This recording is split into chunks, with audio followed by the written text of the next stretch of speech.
My comments to a minimum. Okay. Okay? Sure. All right. Hope I'm not putting you on the spot. Okay. Oh, no. Could you put your birthday on here? Yeah, 12/21/62. Okay. That's right. All right. My veteran is Don Lemmon. His birthday is the 21st of December, 1962. He served from, I can't read it. 81, August of 81 to August of 85. Okay. August of 81 to 85. I'm not good at seeing details. Highest rank achieved? E4 corporal. E4 corporal. Mm-hmm. Cool. The date and place today is June 1st, 2016 in Caledonia, Michigan. Mm-hmm. Okay. Don Lemmon is my friend from a church I used to go to, and this interview is being conducted for the Veterans History Project at the Library of Congress. Okay, so to begin, where and when were you born? I was born in 1962 in Mount Clemens, Michigan, so we're on the east side of the state, and lived in New Haven, Michigan, which is a suburb north of, about a half hour north of Mount Clemens. Did you enjoy it there? Yeah, it's a rural area, so we lived on a farm. We didn't have any livestock, but we had basically 12 acres with some apple orchard on it, and then we did do our own garden, family garden.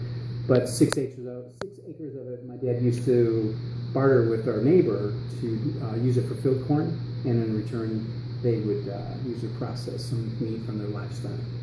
So, pretty cool setup. It's really nice. Yeah.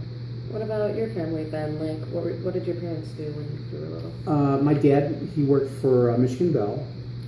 It's kind of a family thing. When he was younger, his mom was the operator for the township or the village of New Haven. So back in the day, he would call in. It was really party line. So she would get the call in her house, and then she would connect them to whoever had a phone that they were trying to get in contact with. So I guess it was like a 24-hour day thing. So my dad lived there. My grandfather had passed away when my dad was 13. He had arthritis and polio, so he had passed away. So that's my dad's side. My mom, she lived in Mount Clemens, Michigan, and her dad was a owner of a printing business. And his primary work was printing out election papers for the government, those type of things.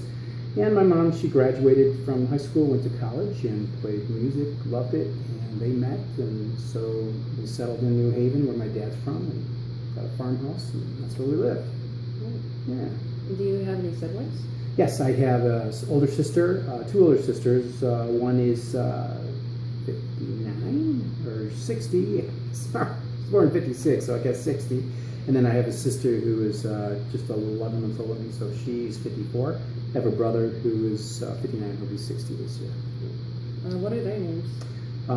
Jane, Darren, Bill Lemmon, and then Martha Lemmon. Nice. Yeah. Did you have any other family members who served in the military? Yeah, as a matter of fact, quite extensive line. It goes back to my sister Martha had done a kind of went back in the family tree of my dad's side, the Lemmon side, and she had found where we were sons and daughters of the Revolutionary War. So in Vermont, we have some Lemmon family that's buried there that has a marker that states that. And so from there, I don't know from that time up through to my grandfather who had served, but I do know my dad. He served in World War II. He was an only child, so he didn't have to see any combat. But he served in World War II in the Aleutian Islands, and then he also served during the Korean recall. And then from there, as far as the rest of my family, my brother served 4 years in the Air Force. I've served 4 years in the Marines. I have nieces and nephews that have served in various branches with the Air Force or Coast Guard.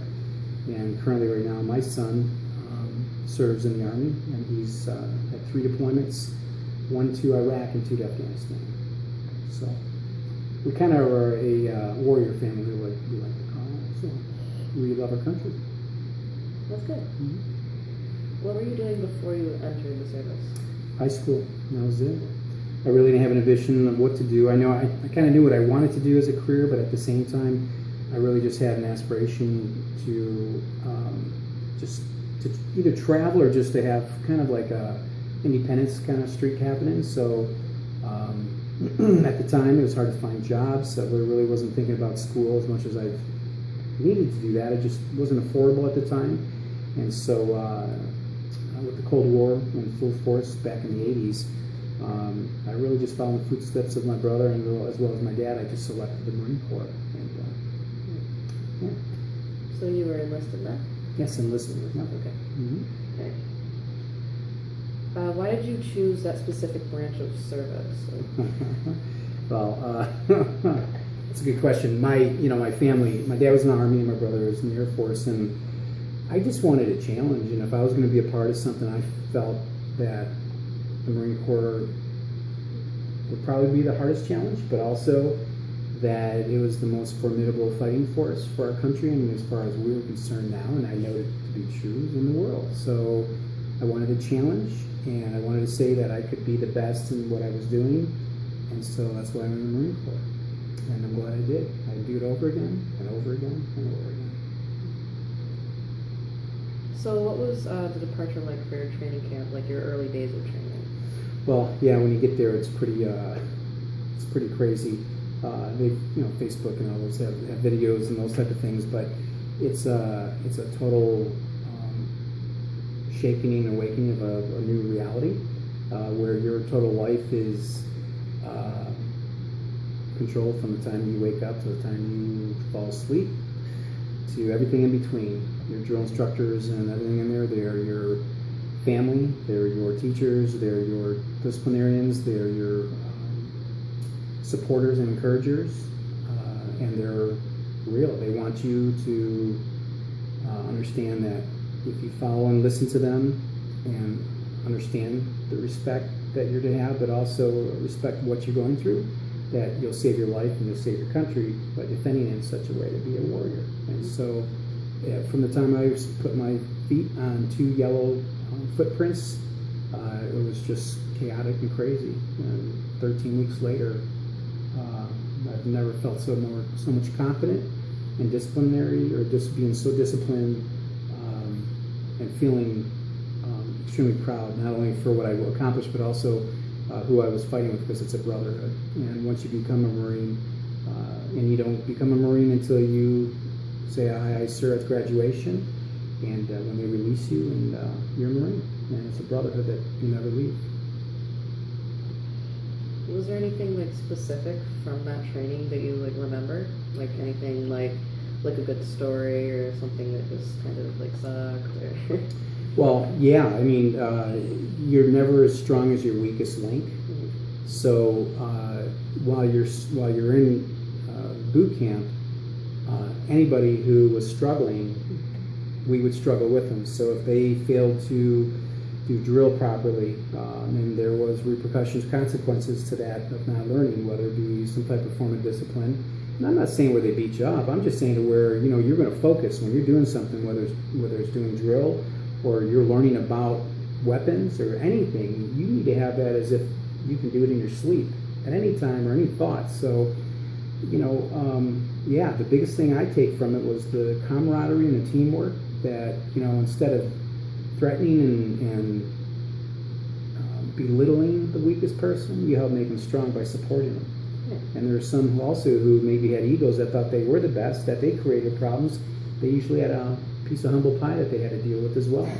So it's it's all over the place. But the biggest things again was the discipline that we all got from that, the respect not only for our fellow Marines or recruits at the time, but also for our drill instructors. I mean, the way that they had us structured was just, you review or you reflect back on that, and the way that they beat us down mentally and emotionally. Well, there was a purpose behind it. It was never physically, but it was in the point of where we had to do extremely crazy exercises or a lot of PT, physical training. If you were broken down, they built you back up, and then they break you down again to strengthen your foundation. And by the time you were done after those 13 weeks, when you were given an order or you were given a mission, you were going to accomplish it regardless of what the scenario was. And I think that's reflective in the Marine Corps today and the wars that they fought and the campaigns. Did you ever have any specialized training?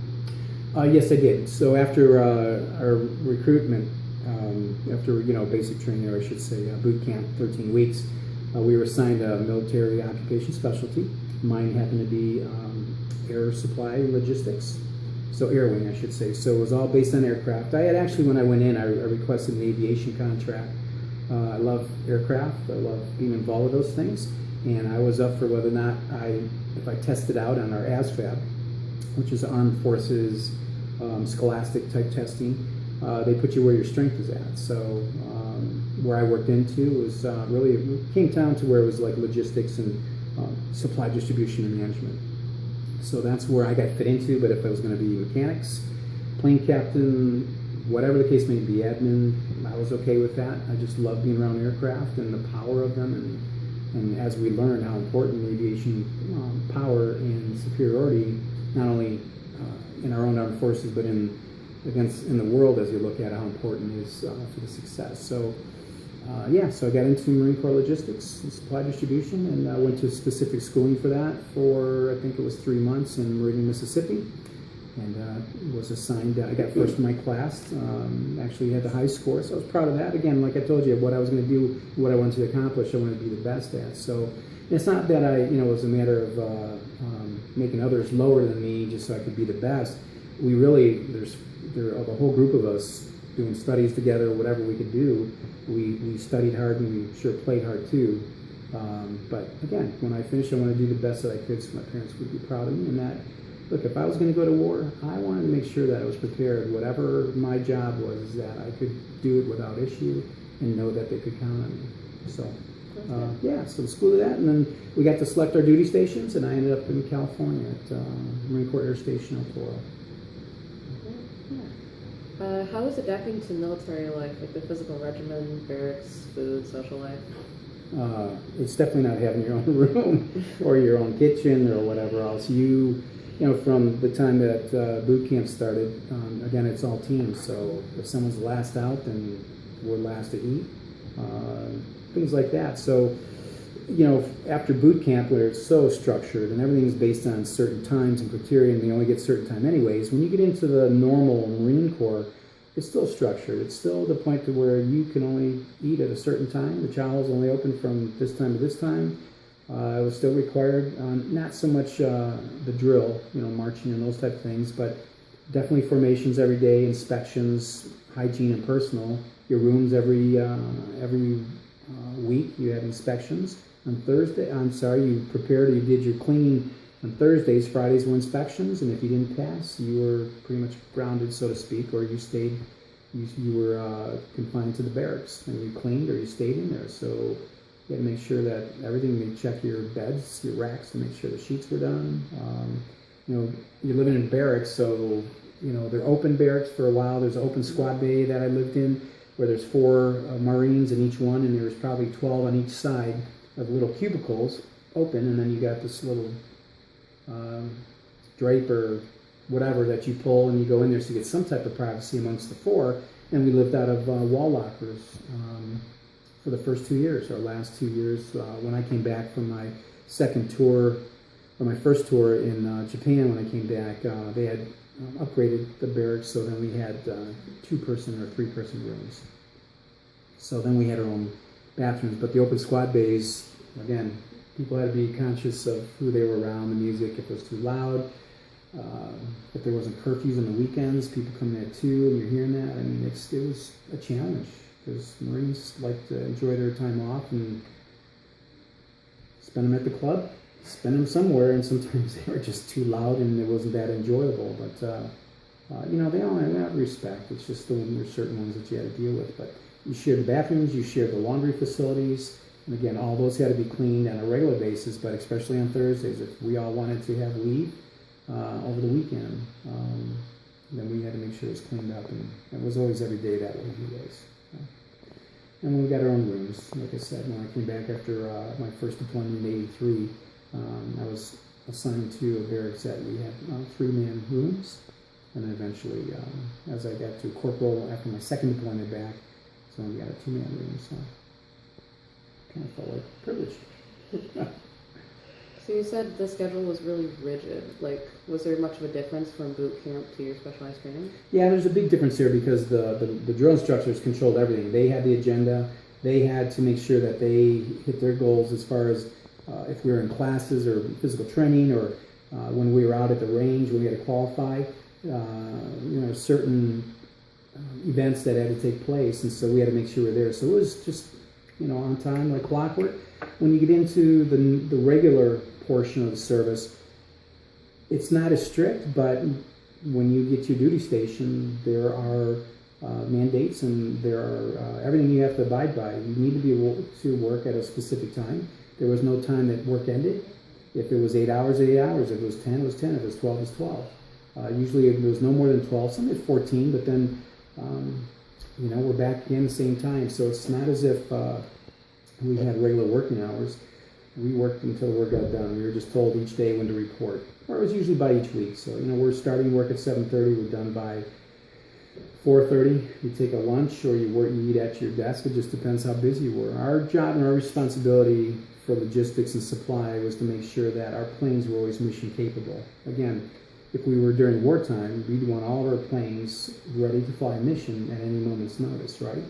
So some of them could be, most of them were mission capable, of course. There were some that were partial mission capable, and there's some that were non-mission capable. And so in supplies, when they're flying sorties, if they have a generator breakdown that actually helps start the engine for the plane, then we're getting a priority order in, and we're processing those orders. And some of them is when you deliver them, you have to get the bad one. Some of them are consumable, or they're throwaway items, but they still need to be replaced on the plane. So we were open 24 hours. We had different shifts on that.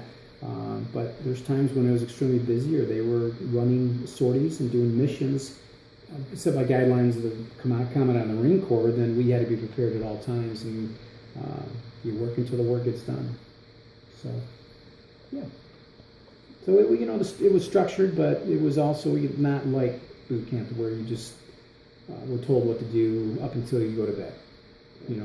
I could stay up till 1 o'clock in the morning, but I better be to work at 7:30. Reporting early and information, basically. It was reported information. Nice. Yeah. So where exactly did you serve? Locations? Yes. So Marine Corps Recruit Depot is where I went to boot camp, and I was in San Diego. There's only 2 of them. One's in Parris Islands, North Carolina. The other one's in San Diego, and I went there. That was 13 weeks, and when I was done with that, I went for about 8 weeks of on-the-job training, and that was at Marine Corps Air Station El Toro. Once that was done, I had orders to go to Naval Air Station Meridian, Mississippi, and I was there for 12 weeks for my schooling. When I finished that and graduated, like I told you, you get to select where you want to go based on who was number 1 in class and all the way down.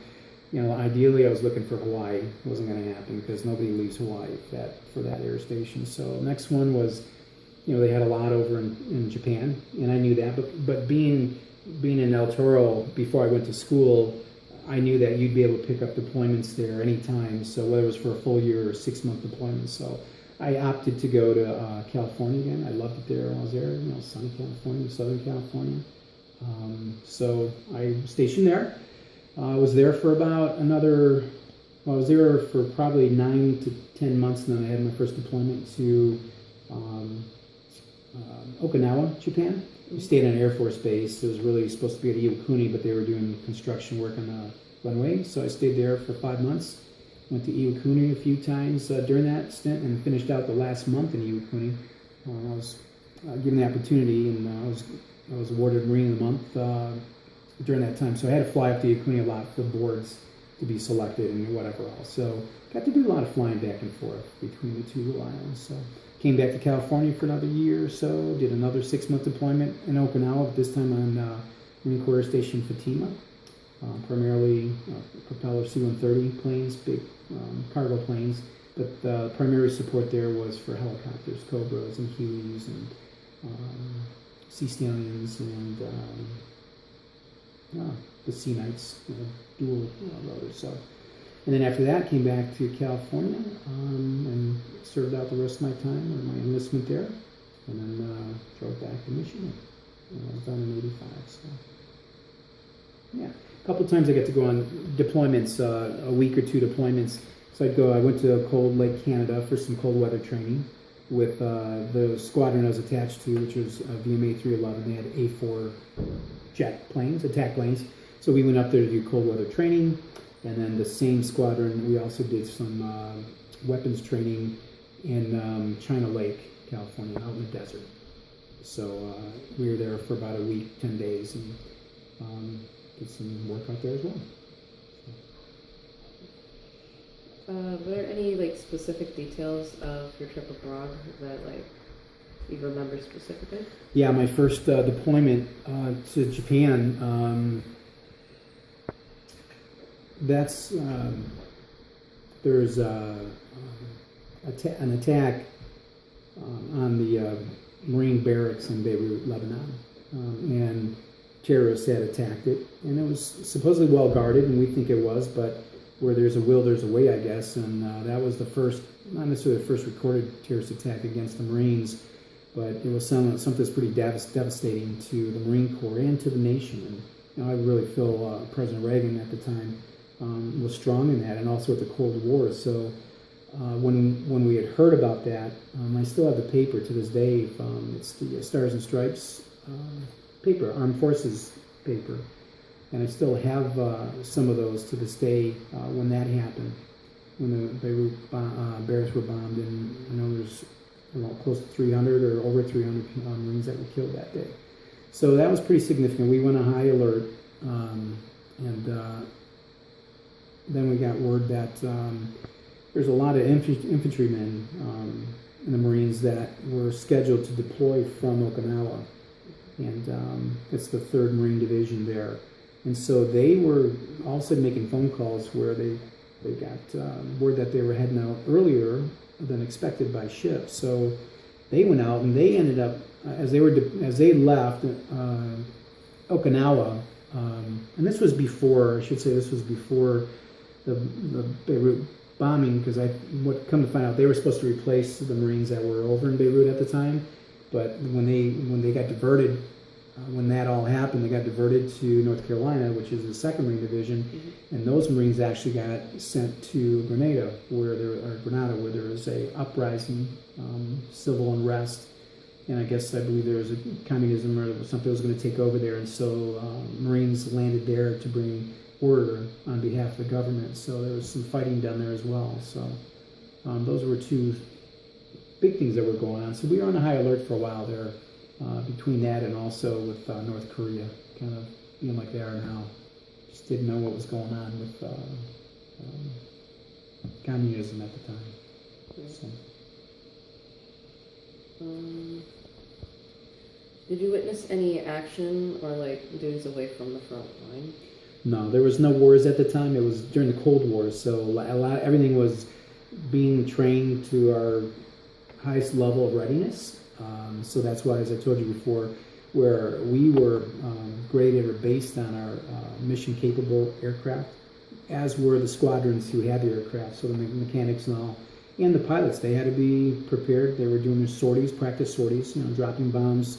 Over in Japan area, there were some islands here that were designated for practice bombing. And, the Marine Corps is set up for close air combat. So we have Marines that are fighting. Back in the day, it was where you took the beachhead, and then as you spread out, you had support not only from the naval ships if they were bombing in advance, kind of soften up the enemy, but then the air portion of the Marine Air Wing was to provide close air support for infantry. So they called where they needed to have bombs dropped in, or if we saw something from the sky, then we would call it in, make sure that there was no friendlies there, and do attacks. So that's what our job was, to be prepared at all times, mission ready, and Marines move on a moment's notice. They've even gotten better since that time on being prepared to move throughout the world based on conflicts that pop up within hours. So we were just part of that back then, to be prepared at all times during the Cold War, which primarily was Russia and the Soviet bloc, also China, and again with North Korea as well. Were there any like really close calls to like having to go out, or? Well, there was, I guess, during the time, we would do exercises. For instance, in Korea, there was a exercise where it was a joint military exercise with South Korean forces. We would team up with them. Our aircraft would team up with some of their squadrons, and then our infantry would go, and it was called Bear Hunt, Operation Bear Hunt. And so basically, you had North Korea, China, you had Russia. They're all, the bear was considered the animal or the symbol of communism for Russia. And they supported all of them as China did. So, there were some conflicts there because some of the planes, I guess, unfortunately, crossed the DMZ, and that usually, when anything like that happens, it's considered not necessarily an act of war, but I'm trying to think of the word of it. It's Like a threat almost? Yeah, well, not a threat as much as just a challenge. And it's Okay. just a matter of, when you're in the air, there's no line there that says you've got, there's a line where don't cross this line. Otherwise, well, they have altimeters and other things, and so I think, he went in and came back out. So there was concerns about that had happened, but for the most part, I think we were always on alert for spies, watching planes taking off, watching the moves, and if there's any habits maybe. Again, the Cold War was a situation where one always wanted to be on top, one step in front of the other. So, but we had no conflicts other than those issues that took place there in Beirut and in Grenada. Were there any like really close friendships you formed during your service? Oh yeah, I don't think anybody in any of the services could go without getting friends. There are friends and acquaintances, and the friends are the ones that you can share more than you would with an acquaintance you may not know. But I still keep in touch with because of Facebook. Social media has been huge, not only for people from high school way back in our days, but even now with those who we served with. I mean, I will always have a closeness to them. In fact, I met with one of them. We've met twice now. He's from New Jersey. He served 25 years in the Marine Corps, and we met at our NAS Meridian at our school. And another one that lives in Texas. We've kept in contact, and he and I were roommates probably for 2.5, 3 years. Of our service, 2.5 years. So we still keep in contact today. So, they're brothers. How did you stay in touch with like family and friends back home? I know a lot of people like would write letters and stuff. Did you do a lot of that? Yeah, I did a lot of that in boot camp. The more you write, hopefully the more you get back. And then you do a lot of self-reflection in boot camp, especially because obviously you're reflecting on your life and what decision you made when you got somebody's telling you when you can eat, when you can take a shower, when you can even use the bathroom, how much you eat, how much you're going to run, and if you're going to run some more, and so on and so forth. If you're sick, and they can tell you when you can and when you can't go. So boot camp was wherever you could write just to get letters back, and you're just out of high school. You went from a socialized event in school to where there's 65, 70 of you guys in a platoon, and all you have is each other, even though it's a lot, but you don't even know each other from the very first time you get there. And you have your drill instructors, and essentially they're your mom, your dad.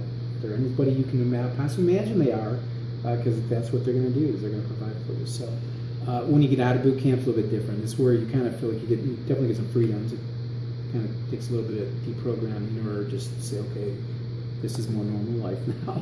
But once you get into that, it's a little bit more where you maybe not wrote as many letters. You do when you're overseas. Back then, there wasn't social media. There wasn't Skype. There wasn't, I don't know what else is going on now between Skype, FaceTiming, and all that kind of stuff. So in order for me, I was writing letters when you're overseas. I made one phone call. I told you when I found out those Marines were being diverted. They were heading out. They were supposed to replace the Beirut Marines. I was in the call center, and it was getting close to holidays. And so I had to sit there for 20 minutes waiting for an operator to connect with my family so then I could talk with them. And I paid for, I think it was 15 minutes. So back then, you could go to a comm center and get on board, pay for your minutes, and as soon as they went you next in line and they connected, you started talking, and that's all you had. They also did, it wasn't Morse code, but it was some type of messengers where you had civilians who, ham radios is what it was. So then you would write out a message, and then they would call that number and say, I have a message from, your son down in Lemmon, will you accept? And yeah, then they would just read it to them on your behalf. So when I was in California, Sprint just came out with a calling card. So you use your card, you get call a special 800 number, type in your number, that your account, and then you could call them, call the number, talk to them, and I got billed monthly. So, but other than that, yeah, primarily first writing and mostly writing. Did you ever get especially homesick whenever you were serving? Yeah, I did. After boot camp, and even during boot camp, you of course get homesick. But afterwards, I had a girlfriend, and a lot of stuff going on in the back. People starting to get engaged or getting married or whatever else, and it's you have to adjust to that, and that's part of growing up is just saying it's not like it was in high school. But I had a girlfriend, and she meant a lot to me, and we'd kind of broken up just as friends. It wasn't like so bad, but yeah, you miss those things. I boot camp. I had 10 days of leave left, and I shouldn't even gone because it was worse. It's kind of like, I don't want to leave, and so I was waiting until I could get another leave time, and I was fortunate. I took another week off. Like 3 months later, or before I went to my schooling, I took another week's leave, and then realized I don't even have time left, so I wouldn't be able to take anything for a long time. So I would say after my first year, it was pretty much, that's okay. California's my new life, and I was enjoying it. And as you become good friends with, guys that you're meeting, other Marines, roommates, kind of start hanging out, and then you meet other people, date and all that stuff. So, yeah. What did you do for recreation when you were off duty? Like to work out quite a bit. That was just some ways I want to stay in shape, because by the time we got out of boot camp, we were in pretty good shape compared to what we were. Not that we were heavy, it's just that we didn't have much muscle compared to what we got out of boot camp. So we did a lot of working out. They always have gyms available and weight rooms and all that. So I think a lot of Marines used to do that anyways. But on off time, I played softball on the base, and then being in California, beach, and more beach on the weekends. So enjoyed that. We do tournaments again too. Like I said, softball off base, and we're just hanging out, go to parks. I did a little bit extra schooling, so I did some schooling that you could do. It was correspondence courses, what they were back then. Didn't have computers, so you would pay for a correspondence course, and you would get all the stuff sent to you. So you do the study, do the tests, send them in. So a little bit further in education too. Took some college classes as well. What sort of college classes? Business. So I always wanted to get into. Really just wanted to get into hotel and restaurant management, and so I started doing. I just did a couple basic classes, and then the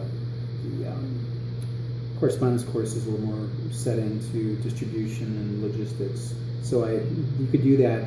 You would get some type of recommendation, and/or it would help in your. Before I got out.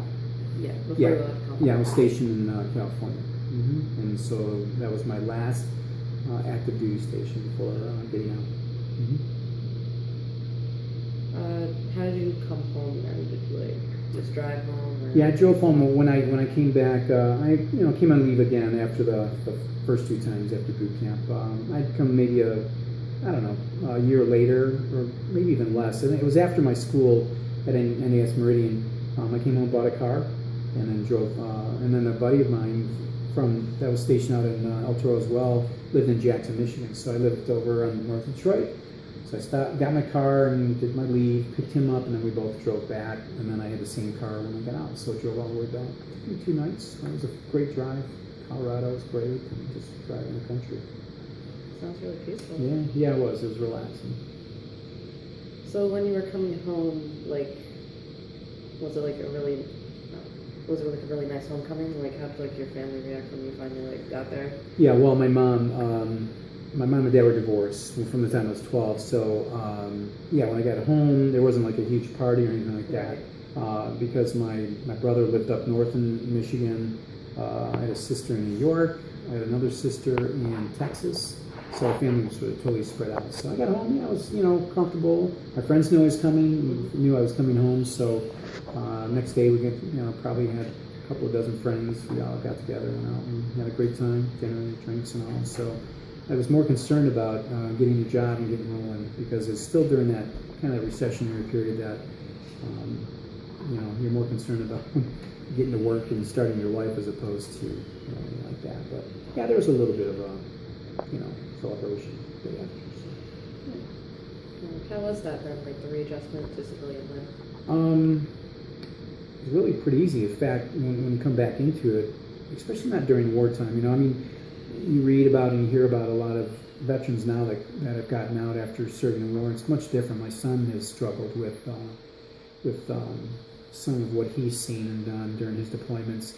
For me, being non-combative and during that time in the Cold War, really, I couldn't wait to get home. I mean, the Marine Corps gave me energy and a wherewithal just to succeed, whatever I wanted to do. So when I got out, I was like looking for jobs and putting resumes in, and I know that the reason why I got hired was because of my background in the Marine Corps. I got some letters of recommendations. I showed them my meritorious mass, some of the awards I got. Working hard in some of the schooling, even though I didn't have a degree, but I was hired in as a warehouse manager. So my focus was on getting ready to start the rest of my life outside of the Marines.